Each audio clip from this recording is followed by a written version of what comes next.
우리는 살면서 하지 말라, 해서는 안 된다 이런 류의 말을 종종 듣곤 합니다. 금지의 언어죠. 어렸을 때 부모님께서 그런 말씀도 많이 하셨죠. 이거 먹지 말라, 또 저거 해서는 안 되고 저기 가서는 안 되고 또 이거 보지 말라, 이런 류의 부모님들의 말씀을 들은 기억이 다 있으셨을 겁니다. 우리가 이렇게 거리를 다녀도 이런 금지의 사인들을 계속 보게 되는데요. 뭐 no smoking이라든지 또 no entry, no parking, 또 no trespassing 뭐 이런 것도 있고, 또 운전을 하다 보면 do not enter이라는 사인을 보기도 합니다. 이러한 금지 명령들은 우리의 행동을 제한하는 것이기도 하지만 절대적으로 필요한 것이다. 운전을 하다가 do not enter라는 사인을 봤는데 그대로 그냥 enter 들어가 버리면 어떻게 됩니까? 잘못되면 사고가 날 수도 있는 거잖아요. 또한 우리가 성경을 볼 때에도 하지 말라는 금지 명령이 참 많이 나옵니다. 예를 들자면 거짓말하지 말라, 또 맹세하지 말라는 말씀, 또 비판하지 말라, 염려하지 말라, 살인하지 말라, 사람을 차별하여 대하지 말라, 술 취하지 말라, 이런 류의 금지 명령이 참 많이 나옵니다. 유대인들은 이 구약 성경에 나오는 이 계명을 613개라고 생각을 하는데요. 크게 하라라는 명령과 하지 말라라고 하는 계명으로 나누기도 합니다. 근데 하라라는 이 계명은 몇 개냐? 248개라고 말하고, 또 하지 말라라는 계명은 365개라고 해요. 그러니까 유대인들은 여기에 의미를 둬서, 숫자의 의미를 부여해서 248이라는 숫자는 이 뼈와 장기의 숫자라고도 하고, 또 365는 1년에 365일이잖아요. 그러니까 1년의 날수예요. 그래서 이렇게 말하기도 합니다. 우리의 지체를 가지고 열심히 do something, 하라 라는 말씀과 함께 1년 내내 365일 하지 말아야 할 것들이 있다. 사실 저는 이 숫자에 대해서는 좀 의문을 가지고 있지만, 어쨌든 우리가 분명히 알 수 있는 것은 뭐냐면, 이 구약 성경에는 하라라고 하는 말씀보다는 하지 말라라고 하는 금지의 계명이 더 많다는 사실입니다. 그렇다면 왜 구약 성경에는 하라는 말씀보다는 하지 말라라고 하는 이 말씀이 많이 나올까요? 저는 묵상을 해보다가 어쩌면 우리의 죄된 본성을 알고 있기 때문에 이런 말씀을 주는 것이 아닐까 생각을 해봤습니다. 우리가 죄된 본성을 아주 쉽게 볼 수 있는 것은 우리 아이들이에요. 아이들에게 거짓말하지 말라, 또 남 탓하지 말라, 이렇게 부모들은 가르치잖아요. 반대로 누구야 너는 꼭 거짓말을 하고 살아야 된다, 불리한 일이 있을 때 꼭 남 탓해라, 이렇게 가르치는 부모는 아마 거의 없을 것입니다. 그럼에도 불구하고 이 아이들은 거짓말도 하고 쉽게 남 탓을 하죠. 제가 그랬다고, 언니가 그랬다고, 동생이 그랬다고. 태어나면서부터 이 타고난 부패한 본성을 갖고 있기 때문에 아마 이런 행동을 하는 것일 겁니다. 그래서 그냥 두면 죄된 본성을 갖고 있기 때문에 잘못된 길로 갈 수 있고, 또 쉽게 죄의 유혹에 빠질 수 있습니다. 그렇기 때문에 말씀드렸듯이 이 금지 명령은 하나의 제약이긴 하지만, 그래서 우리의 마음을 무겁게 할 수도 있지만, 이것은 우리를 보호하는 하나의 안전장치라고도 볼 수 있습니다. 그러니까 금지 명령이라는 것은 하나님께서 결코, 보세요, 하나님께서 이거 하지 말라 저거 하지 말라라는 것은 우리를 괴롭히려는 것이 아니잖아요. 우리의 마음에 멍해를 주려는 것도 아니에요. 우리의 자유를 뺏어가려는 것도 아닙니다. 결국에는 금지 명령이지만, 결국에는 우리를 잘되게 하기 위해서, 우리를 의의 길로 걷고 생명의 길로 나아가게 하기 위해서, 그래서 하나님이 우리에게 금지 명령을 주셨음을 우리가 알 수 있습니다. 마치 이런 거죠. 낭떠러지를 걸어가고 있는데 시력이 나빠요. 낭떠러지를 걷고 있는데 오른쪽으로 발 하나만 디디면 절벽 밑으로 추락하는 거예요. 그런 상황에서 하나님이 오른쪽으로 발을 딛지 말라라고 금지 명령을 주시는 거죠. 여러분 오늘도 하나의 금지 명령을 주시는데 여러분 이것은 우리의 행동을 제약하는 것이긴 하지만 결국에는 우리 모두를 위한 말씀이라고 할 수 있습니다. 오늘 14절 말씀을 보면 모든 일을 원망과 시비가 없이 하라고 말씀합니다. 이 말씀을 잘 보면 조금의 유연함도 허용하지 않는 것 같아요. 아주 단호합니다. 성경은 이렇게 말하지 않아요. 너희는 대부분의 일에 원망과 시비가 없이 하라. 이렇게 말씀하지 않아요.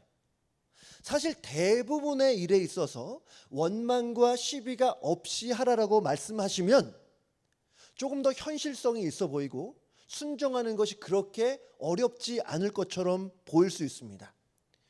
이렇게 모든 일에 원망과 시비가 없이 하라라는 말씀을 보면 여러분 지금 나의 모습과 비교해 보면 좀 이질감이 느껴지지 않습니까? 그럼에도 불구하고 성경은 아주 단호해요. 모든 일에 원망과 시비가 없이 하라. 여러분 이것을 뒤집어 보면 어떻습니까? 우리에게는 하나님의 자녀에게는 원망과 불평이 허용되는 것은 전혀 없다. 우리에게 있어서 원망과 불평이 허용되는 상황과 환경은 없다는 거예요. 우리는 하나님의 말씀을 대할 때 잘 들어보세요. 우리가 하나님의 말씀을 대할 때에 여기까지만 하면서 자기 나름의 바운더리를 설정하는 경우가 있습니다. 내가 하나님의 말씀을 인정하고 그렇게 따르려는 노력을 하고 최선의 노력을 다하겠지만 이것만큼은 안 된다는 거예요. 이것만큼은 내가 참지 못한다는 것이죠. 어떻게 이런 상황에서 하나님의 말씀을 내가 지킬 수 있냐고. 하지만 특별히 하나님의 말씀 앞에서는 우리가 스스로 한계를 설정해서는 안 된다는 거예요. 하나님께서 항상 기뻐하라 하셨으면 우리는 항상 기뻐해야 하는 것이고, 범사에 감사해라고 말씀하셨으면 범사에 감사해야 되는 것이에요. 아무것도 염려하지 말라고 말씀하셨으면 아무것도 염려하지 않는 것이 맞아요. 조금의 염려도 허용하지 않는 것입니다. 물론 우리가 이 이상주의에 빠질 수는 없어요. 이런 말씀을 보면서 내 모습이 얼마나 말씀과 동떨어져 있는지를 깨닫게 됩니다. 그래서 우리가 자포자기하고 못한다고 하는 일들이 있어요. 아니에요. 여러분 그것은 잘못된 습관입니다. 우리가 물론 하나님의 말씀을 100% 순종하지 못한다 하더라도 우리의 자세는 이래야 돼요. 하나님 제가 너무나 부족하고 내 힘으로는 도저히 못하겠습니다. 하지만 내게 주신 말씀 따라 살아갈 수 있는, 하나님의 말씀 따라 살아갈 수 있는 힘과 능력을 달라고. 우리의 분명한 방향과 목표가 하나님의 말씀이라는 거예요. 여러분 그렇게 하나님의 말씀대로 순전하게 살아가시기를 주님의 이름으로 축복합니다. 아멘. 오늘 말씀이 그런데요. 모든 일에 원망과 시비가 없이 하라. 혹시 제가 여쭤보고 싶은 것은 혹시 여러분의 마음속에 누군가를 향한 원망이 혹시 있으십니까? 한번 생각해 보시면 어떨까요?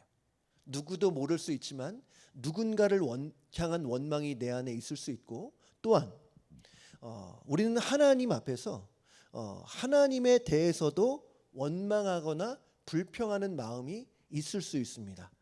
하나님의 말씀 앞에서 우리가 해야 될 것은 모른 척하거나 타협하는 것이 아니에요. 제가 아까 말씀드렸듯이 여기까지만 순종할게요. 그 이상은 못해요. 제가 할 수 없습니다. 그렇게 말할 수 없어요. 하나님의 말씀 앞에 우리가 해야 할 단 하나의 행동은 뭐냐? 순종이라는 거예요. 하나님의 말씀 앞에 늘 우리가 순종해야 될 줄로 믿습니다. 여러분 말씀을 주신 이유는 순종하라는 거예요. 하지만 이 순종하는 것이 참 어려워 보입니다. 맞아요. 정말 성경에 있는 많은 말씀들에 우리가 진지하게 접근을 해본다면 이거 어떻게 지키지? 이게 정말 가능할까? 할 정도의 너무나 높은 하이 스탠더드를 그런 요구하는 경우가 있어요. 원수를 사랑하라 라는 말이라든지, 너희를 박해하는 자들을 위해서 기도하라는 말씀이라든지, 오른 뺨을 치면 우리는 보통 어떻게 해요? 상대방의 오른뺨 치고 왼뺨도 치려고 하지 않습니까? 근데 오른뺨을 치면 어떻게 해요? 왼뺨도 대라는 말씀. 정말 바보가 아니고서는 지킬 수 없어 보이는 말씀들이 성경에 상당히 많다는 거예요. 지금 정말 말씀을 지키며 사는 것은 쉽지 않아 보입니다. 아마 저뿐만 아니라 우리 모두 아마 예외가 없을 거라고 생각을 하는데요. 하지만 여러분 기억해야 될 것은 순종하기까지가 가장 어렵다는 거예요. 순종하기까지가 우리에게 가장 어려워요. 여러분 왜 그렇습니까? 우리가 순종할 때에 하나님이 부어주시는 은혜가 있기 때문이에요. 물론 하나님은 우리가 순종하나 안 하나, 순종 안 하면 복 없어 이렇게 말씀하시는 분이 아닙니다. 하지만 마치 순종이라는 것은 하나님의 복이 임하는 통로와 같아요. 많은 사람들이 하나님의 말씀에 순종하지 못해서 예비된 은혜를 받지 못하는 경우가 있어요. 하나님의 말씀에 순종하면 충만한 은혜를 누릴 수 있는데 내가 순종하지 않아서 그 은혜를 누리지 못하는 일들이 참 많이 있습니다. 하나님께서 우리에게 금지 명령을 많이 주셨어요. 유대인들은 구약에만 365개의 하지 말라는 말씀을 주셨다고 말했는데 왜 이런 말씀 주셨습니까? 하면 안 좋으니까, 하면 우리에게 손해이니까, 하면 내게 예비된 은혜를 우리가 누리지 못하니까 그렇게 말씀하신 거예요. 여러분 창세기 3장에 있는 선악과 한번 생각해 보시겠습니까? 하나님께서 이 아담과 하와에게 동산에 있는 나무의 모든 실과를 먹을 수 있다고 말씀하셨습니다. 그런데 딱 하나, 선악을 알게 하는 나무의 열매 선악과는 먹지 말라고 하셨어요. 이 선악과에 대해서 여러분 어떻게 생각하실지 모르지만 여러 가지 의미가 담겨 있습니다. 하지만 제가 대표적으로 선악과를 주신 이유를 저는 하나님께서 선긋기를 하셨다고 생각합니다. 선긋기를 하신 거예요. 하나님과 사람 사이에 선을 그으신 거예요. 무슨 의미냐면 처음에 아담의 모습을 보면 무엇을 합니까? 동물들의 이름을 지어줘요. 너는 곰이고, 너는 돼지고, 너는 양이고, 너는 토끼다. 보통 우리가 우리의 자녀들에게 이름을 지어주잖아요. 아닌 경우도 물론 있지만 보통은 부모님들의 자녀의 이름을 지어줍니다. 왜 그렇습니까? 부모가 자녀의 이름을 지어줄 수 있는 권위가 있기 때문이에요. 이런 점에서 이 아담이라는 사람이 동물의 이름을 지어줬다는 것은 그러할 수 있는 권위가 있다는 것이고, 또한 아담은 지금 그러한 권위를 가지고 세상을 다스리고 통치하고 있는 중이었습니다. 그러나 어디까지나 아담은 진정한 왕이신 여호와 하나님을 대신해서 세상을 다스리는 대리 통치자였어요. 그러니까 그냥 통치자가 아니라 대리 통치자예요. 여러분 이 지점에서 하나님께서 선을 딱 구워주신 거죠. 하나님께서 아담을 세웠어요. 세상을 다스리는 그 대리 통치자로. 하지만 피조물인 너는 여전히 피조물이고 나는 창조주라는 거예요. 네가 이 세상을 다스리는 대리 통치자로 세웠지만 너는 창조주가 아니라, 너는 하나님이 아니라 너는 피조물이라는 거예요. 여러분 식당에 매니저가 직원들을 관리하고 또 식품도 물품도 관리할 수 있고 여러 가지 할 수 있지만 매니저는 매니저입니다. 매니저는 오너가 아니에요. 매니저가 만약에 오너라고 스스로를 생각하면 여러분 사고 나지 않겠습니까? 마찬가지로 아담이 통치자였지만 대리 통치자였어요. 하나님을 대신해서 통치하는 사람이었지 아담이 주인은 아니었고 아담이 창조주는 아니었다. 그런데 이 지점에서 아담이 선을 넘어서 선악과를 따먹었어요. 하나님의 말씀에 불순종했던 거죠. 여러분 그래서 어떻게 됐습니까? 여러분 아담은 원래가 하나님과 함께 진정한 행복을 누리면서 영원히 살 수 있는 존재였어요. 죽을 수 없는 존재였습니다. 하지만 하나님의 말씀에 불순종함으로 말미암아 죽을 수밖에 없는 존재가 되었어요. 죽을 수 없는 존재가 불순종함으로 죽을 수밖에 없는 존재가 된 것이죠. 로마서 5장 12절에서는 이렇게 말합니다. 그러므로 한 사람으로 말미암아, 아담이에요. 한 사람으로 말미암아 죄가 세상에 들어오고 죄로 말미암아 사망이 들어왔나니 이와 같이 모든 사람이 죄를 지었으므로 사망이 모든 사람에게 이르렀느니라. 하나님의 금지 명령을 어겼을 때에 죄가 세상에 들어오고 그 죄로 말미암아 세상에 죽음이 찾아온 거예요. 이 처음 아담과 하와에겐 그리고 동물들에게 죽음은 너무나 어색한 것이었습니다. 여러분, 우리는 때로는 장례식도 가고 또 누구의 죽음에 대한 소식도 듣잖아요. 근데 한번 생각해 보세요. 아담과 하와가 에덴 동산에서 벗어나서 첫째 아들이 죽잖아요. 둘째 아들이 죽잖아요. 아벨이 죽어요. 이제까지는 단 한 번도 보지 못한 죽음을 보게 된 거예요. 아담과 하와에게는 죽음은 너무나 어색한 것이었습니다. 그래서 아들이 죽었을 때에 우리 이상으로 더 큰 충격을 받았을 수 있어요. 왜냐? 사람의 죽음을 처음 봤기 때문에. 여러분, 에덴은 죽음이 없는 곳이었습니다. 하지만 금지 명령을 어김으로 인해서 세상의 죽음과 또 절망과 고난과 아픔과 슬픔이 찾아오게 된 것입니다. 여러분, 다시 한번 말씀드리지만 말씀에 순종하라는 것은 우리에게 복 주시기 위함이다. 여러분, 그러한 하나님의 마음을 우리가 알아야 돼요. 하나님이 무엇을 하라 말씀하시는 것도 우리를 위한 것이고 무엇을 하지 말라라고 말씀하시는 것도 결국에는 우리를 위한 것이다. 여러분, 오늘 말씀처럼 원망하지 말고 불평하지 말라는 것은 우리 자신을 위한 거예요.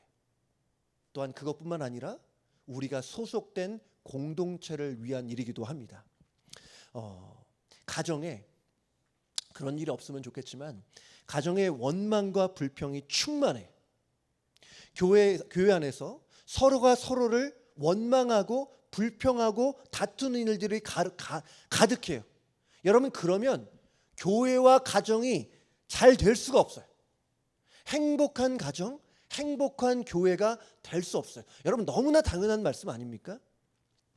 저는 한 2, 3년 전에 원망에 대해서 나름대로 묵상을 한 적이 있습니다. 저도 원망을 많이 했었고 또 아마도 그래서 제가 말씀을 통해 원망에 대해서 컴플레인에 대해서 한번 찾아봤었고 또 묵상을 했는데 제가 성경을 보니까 원망은 이거의 약자예요. 원망하면 망한다. 좀 1차원적이지만 정말 1차원적이지만 정말 성경적이라고 저는 생각을 합니다. 맞는 말이에요. 원망하면 망해요. 나도 망하고 남도 망하고 내가 속한 공동체도 망해요. 그것이 성경에서 반복적으로 증언하고 있는 내용입니다. 오늘 말씀이 저는 이 출애굽한 이스라엘 백성들의 모습과 아주 놀랍게 오버랩되는 모습을 저는 보게 됐는데요. 오늘 2장 14절에는 원망과 시비에 대해서 말하는데 바로 전의 말씀, 우리가 지난주에 봤던 말씀, 무엇에 대한 말씀이었습니까? 구원에 대한 말씀이었어요. 제가 여러분의 기억을 위해서 2장 12절 말씀 우리 같이 한번 읽어볼게요. 시작. 그러므로 나의 사랑하는 자들아, 너희가 나 있을 때뿐 아니라 더욱 지금 나 없을 때에도 항상 복종하여 두렵고 떨림으로 너희 구원을 이루라. 그리고 나서 이어지는 말씀이 오늘 원망과 시비예요. 지금 출애굽한 이스라엘 백성들의 모습과 상당히 비슷해 보입니다. 순서적으로. 결론부터 말씀을 드리면 이스라엘 백성들은 구원을 경험했지만 이후에 원망과 시비가 많았어요. 우리가 잘 아는 이 출애굽 사건은 하나님의 구원을 아주 명확하게 보여주는 사건입니다. 하나님께서 10가지의 재앙을 애굽에 내리시고 하나님께서 홍해를 갈라주심으로 말미암아 이스라엘이 구원을 받았어요. 400년간의 노예 생활을 청산하고 하나님의 은혜로 자유인이 된 것입니다. 구원받았어요. 그런데 그 이후에 이스라엘 백성들의 모습은 어떠했습니까? 이들은 쉽게 말해서 틈만 나면 불평하고 원망했어요. 홍해를 지나 마라의 쓴물을 마시고 불평했고, 먹을 게 다양한 게 없다고 불평하기도 했고, 앞에 적들이 있다고 불평하기도 했고, 조금만 불편하면 불평하기 일쑤였어요. 이 이스라엘의 백성들의 DNA 안에 원망이 있는 것처럼 느껴질 정도였습니다. 그들은 늘 원망했어요. 이 원망이 광야에 있던 이스라엘 백성들의 삶의 요약이라고 해도 과언이 아닐 정도입니다. 그리고 이렇게 원망하며 살았던 이들의 삶의 결론은 뭐였냐? 고린도전서 10장 10절에 이렇게 말합니다. 그들 가운데 어떤 사람들이 원망하다가 멸망시키는 자에게 멸망하였나니 너희도 그들과 같이 원망하지 말라. 이 출애굽한 이 기성세대는 여호수아와 갈렙을 제외하고 누구도 가나안 땅에 들어가지 못했습니다. 모두가 이 광야에서 생을 마감했어요. 왜 그랬습니까? 여러분, 성경은 이들의 광야에서 물이 부족해서 뜨거운 태양이 장렬해서 죽음을 맞았다고 말하지 않아요. 양식이 없어서 죽었다고 말하지 않습니다. 전쟁 때문에 죽었다고 말하지 않습니다. 물론 그것이 부수적인 이유일 수 있지만 성경은 이들이 원망했기 때문에 망했다고 말합니다. 제 말이 맞죠? 원망하면 망한다.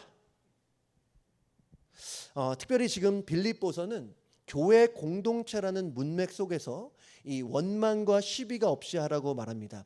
이 원망은 하나의 공동체를 순식간에 무너뜨릴 수 있는 독과 같아요. 저는 원망을 하나의 바이러스라고 저는 생각을 합니다. 전파력이 얼마나 강한지 몰라요? 우리가 얼마 전에 이 팬데믹을 지나면서 이 바이러스 전염이 얼마나 급속도로 빠르게 진행되는지를 우리 모두가 두 눈으로 똑똑히 지켜봤습니다. 정말 바이러스는 눈에 보이지도 않은 정말 작은 것인데 가까운 사람과 대화하는 것을 통해서 교제하면서 너무나 쉽게 전염이 되었죠. 그래서 우리가 평소에 많이 쓰지 않던 소셜 디스턴싱이라는 말도 많이 쓰게 됐고, 근데 원망은 하나의 바이러스와 같다.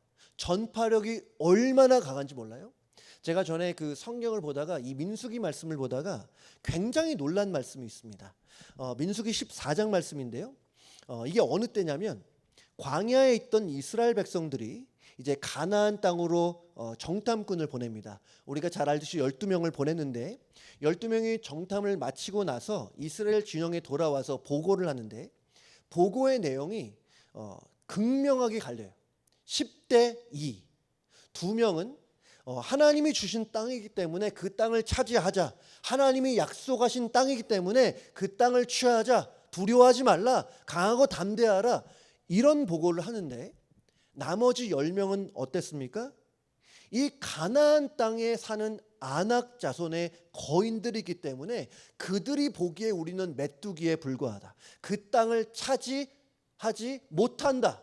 안 한다. 싫다. 왜 하나님께서 우리에게 그곳에 들어가는 과정에서 죽게 하시는지 모르겠다. 하나님은 분명하게 젖과 꿀이 흐르는 땅을 주시겠다고 약속하셨는데 그 약속을 믿지 못하고 불평한 거예요. 그리고 이어지는 말씀이 참 놀라운데요. 이 10명의 보고자들이 보고를 하고 나서 바로 이어지는 말씀이 민수기 14장 1절부터 3절입니다. 제가 읽어볼게요. 온 회중이 소리를 높여 부르짖으며 백성이 밤새도록 통곡하였더라. 이스라엘 자손이 다 모세와 아론을 원망하며 온 회중이 그들에게 이르되 우리가 애굽 땅에서 죽었거나 이 광야에서 죽었으면 좋았을 것을 어찌하여 우리를 그 땅으로 인도하여 칼에 쓰러지게 하려 하는가? 우리 처자가 사로잡히리니 애굽으로 돌아가는 것이 낫지 아니하랴. 1절 말씀 다시 보면요. 온 회중이 소리 높여 부르짖었다고 합니다. 2절 말씀을 보면 이스라엘 자손이 다 모세와 아론을 원망하고 온 회중이 그들에게 이르되라고 말합니다. 그러니까 보세요. 처음에 원망 바이러스를 가지고 온 사람은 정탐꾼 12명 중에 10명입니다. 그런데 민수기 14장 1절 말씀을 보면 온 회중이 소리 높여 부르짖으며 원망했다고 나와요. 여러분, 온 회중입니다. 온 회중이 얼마나 많은 숫자입니까? 성인 남자만 해도 당시에 60만 명이 넘었어요. 많은 학자들은 아이와 여자까지 합하면 150만 명, 200만 명 정도 된다고 생각을 합니다.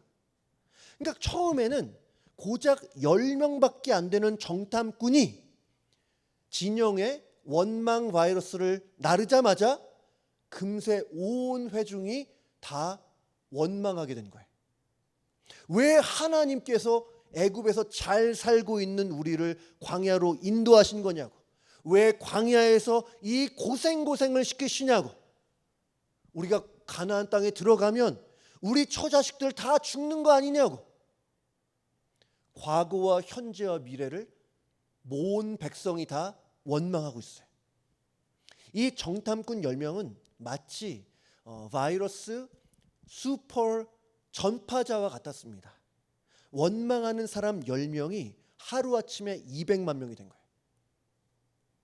그리고 문제는 이러한 원망이 이때뿐만 아니라 광야 생활 40년 내내 이어졌다는 것이고, 그래서 결론은 뭐예요? 결국에는 모두가 다 멸망했다는 거예요. 여호수아와 갈렙을 제외하고 모두가 다 광야에서 생을 마감했습니다.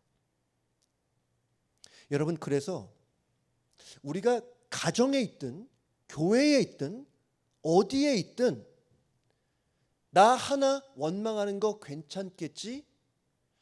그렇지 않다는 거예요. 나 하나가 100명이고 1000명이고 10,000명이 될 수 있어요. 여러분, 우리는 바이러스의 전파자, 원망 바이러스의 전파자가 되어서는 안 된다는 거예요. 여러분, 하나의 공동체가 원망으로 전염되면 이유야 어쨌든 원망으로 전염되면 그 공동체는 바르게 설 수 없어요.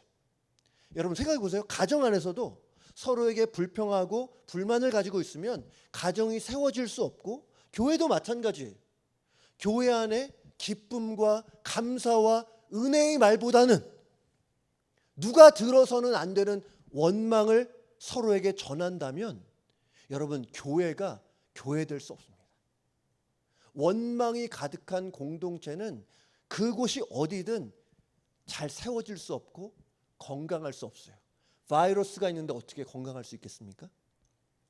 여러분, 저는 여러분의 가정, 여러분이 있는 그 일터와 학교에서 또 우리 교회가 정말 원망이 아니라 감사가 충만한 그런 공동체 되기를 주님의 이름으로 축복합니다. 정말 원망이 있는 곳에는 하나님의 은혜가 떠나요. 원망이 있으면 공동체는 건강을 상실하게 돼요. 여러분, 지금 우리가 살고 있는 이 시대가 사실 이런 특징을 갖고 있지 않을까 생각을 해봅니다. 우리는 수많은 정보들을 듣잖아요. 뭐 뉴스라든지 소셜 미디어를 통해서. 그래서 그런지 모르겠지만 특징, 만족하지 않음, 당연히 여김, 그리고 그렇게 만족하지 못하고 당연히 여기는 곳에는 매사에 불평, 불만만 남는 거예요. 여러분, 우리는 달라야 될 줄로 믿습니다.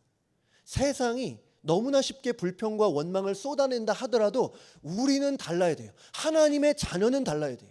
여러분, 우리는 우리의 마음과 영혼에 감사와 기쁨으로 채워야 될 줄로 믿습니다. 충분히 원망할 수 있는 그런 상황 속에서도 우리는 감사를 회복해야 된다. 그리하지 않으실지라도 감사하는 거예요.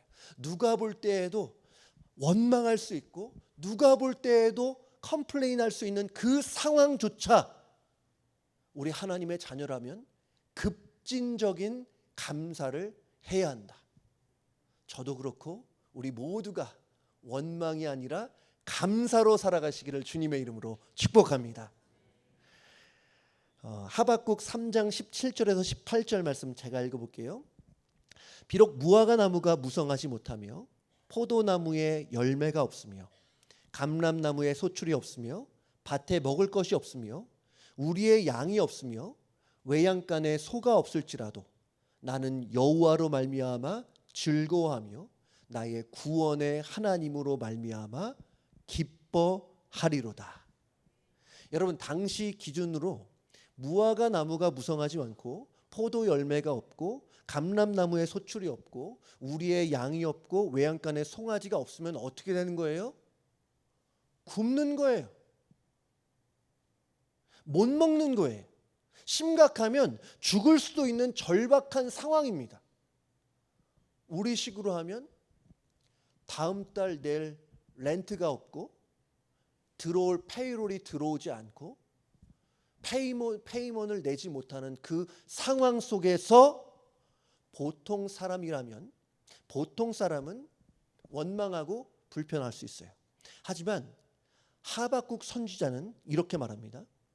나는 여호와로 말미암아 즐거워하며 나의 구원의 하나님으로 말미암아 기뻐하리로다. 아멘. 원망할 만한 상황 속에서 하나님을 바라보고 하나님을 찬양하고 있어요. 여러분, 우리에게 베푸신 하나님의 은혜를 한번 기억해 보시면 좋겠습니다. 우리의 인생길에 어려움도 참 많았지만 하나님께서 사망의 음침한 골짜기에서 우리를 건지신 일이 분명히 있을 것이고 때를 따라 우리에게 피할 길을 주신 일도 있으실 것이고 문제의 매듭을 하나님께서 풀어주신 일도 분명히 있을 것입니다. 또한 무엇보다 우리를 살리시기 위해 불순종하였고 죄로 인해서 멸망하기 합당한, 멸망받아 마땅한 우리를 위해 예수님께서 십자가 지셨음을 여러분 잊지 마시기 바라요. 예수님의 십자가는 예수님께서 자신의 죄 때문에 가신 것이 아닙니다. 저와 여러분의 죄 때문에 가신 것이고 그 십자가가 있기 때문에 우리가 천국의 소망을 품을 수 있는 줄로 믿습니다. 여러분, 우리는 특별하지 않은 것에도 특별하게 감사할 수 있어야 돼요.